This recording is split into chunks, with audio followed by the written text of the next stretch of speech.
Naku po, eto na naman po Ayun tayo. na nga. Naku, kapit lang sa mga motorista, ha? Wala pa rin kasing preno ang taas presyo ng mga produktong petrolyo. Sabi po ng ilang oil companies, 2 piso at 50 sentimo ang dagdag sa kada litro ng diesel. Simula po yan bukas. 2 piso naman po ang para sa gasolina, pati na ang kerosene. Tataas din po bukas ng 2 piso kada litro. Connie, sa nakalipas na 2 buwan simula Hulyo, halos 12 piso na yung itinaas ng gasolina kasama yung price hike bukas. Nako, mahigit 17 piso naman sa diesel. Ito pa naman yung ginagamit ng ating public transport halos. At halos 16 na piso kada litro naman sa kerosene. Wala ho talaga yatang tigil ito hanggang sa hindi mabalik yung dating supply no, mula sa nga. OPEC companies, yung mga countries. At hanggat may kaguluhan, hanggat may mga spekulasyon, At hindi tayo sigurado. paber pa. Ito Oo, na, paber di ba? Maglalamig yung mga nasa ibang mga bansa. Mag-iimbak Siyempre, sila ng maraming langis Tama. para sa kanilang pampainit. tama. Oo, sa kanilang mga heater. Hindi ba? Oo. Dito talaga hindi na natin kailangan. Mainit na yung mga balita. Mga kabalita, naku, ito na. May panibago na naman hong oil price hike. Pero itong masaklap dito eh. Wala pa rin daw yung fuel subsidy na hinihintayan ng ilan nating mga PUV driver. Kaya ang ilang militanteng grupo ay nagprotesta na. May balita live si Jonathan Andal. Jonathan? Connie, Rafi, nandito kanina sa Philcoa sa Quezon City yung grupong Bayan Muna para iprotesta ang walang prenong pagtaas sa presyo ng krudo. Isa sa kanilang mga panawagan ay tanggalin na raw yung excise tax at VAT sa langis. Kanina nag-anunsyo na po ang ilang kumpanya ng langis ng taas presyo epektibo bukas. 2 piso kada litro sa gasolina at kerosene.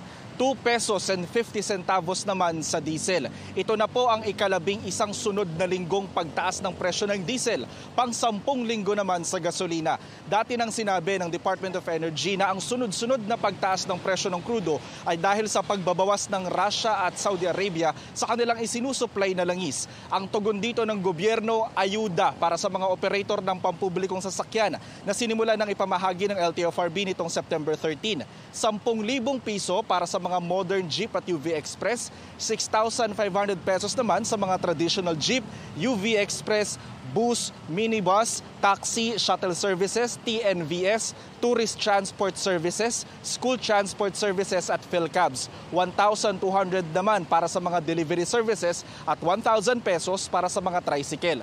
Dito sa Philcoa, marami sa mga nakausap kong tsoper ang hindi pa raw nakakatanggap ng ayuda na yan. Tatanungin daw nila ang kanilang mga operator. Yun ang balita ko, mayroon ayuda. Pero wala pa nakakakuha. Wala na nga ako kaming kinikita eh. Oh? Sobrang mahal ng gasolina ngayon. Sobrang laki sir, parang inagaw na nila yung aming pangkain namin sa pampamilya. Ganon din yung bilihin, hindi rin naman bumababa eh. Kaya minsan gumagarahe ako pag yung wala na sakay. Umuwi ako kasi sayang lang yung diesel ko, ikot ako na ikot, wala na pasahero. Kaya ang boundary hindi nabubuo. Paano yun pag gano'n? Inuutang, nililista. Connie, Rafi, dito sa gasolinahan sa may Philcoa, ang presyo po ngayon ng diesel ay 64 pesos and 60 centavos. So bukas, magiging 67 pesos na yan. Ang gasolina naman dito, 65.95 ngayon. Kaya bukas, magiging 67.95 na kada litro. Connie, Rafi. Maraming salamat, Jonathan Andal. Balita ko, may tututukan kayo tuwing 11 a.m. sa GTV. Alamin ang mahalagang balita at impormasyong dapat ninyong malaman sa Balita Ko tuwing Lunes hanggang Biyernes. Mag-subscribe din po sa GMA Integrated News sa YouTube. Sa mga kapuso naman abroad, maaari po kaming masubaybayan sa GMA Pinoy TV at www.gmanews.tv.